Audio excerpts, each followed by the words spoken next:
Hello guys, so mao di ay niya nga akong before nga buhok. Gikan ako diri last year unya nagpa-utro ko og curl perm tungod kay miubos na ang kulot. So gusto ko ipa-redo ang curls. Unya nibalik gyapon ko ani nga salon sa Hair to Toe. Shout out sa salon nga Hair to Toe.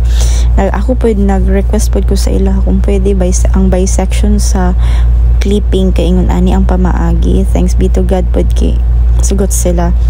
So kana gini-clip na nya kani nga time butangan na siya og medisina. So nung warata nag-alien nga nagbutang og sa baga. So humana na butangan na and then gihugasan di ay niya kung buhok and gi-check niya if luto na ang buhok, luto na, and then here it comes. Mao ni siya ang result sa akong gusto nga may tabo nga sectioning. So actually satisfied ko sa ilahang service. Ningon gid ko nga salamat kay ko kay Ate Renz pa niya ang pangalan.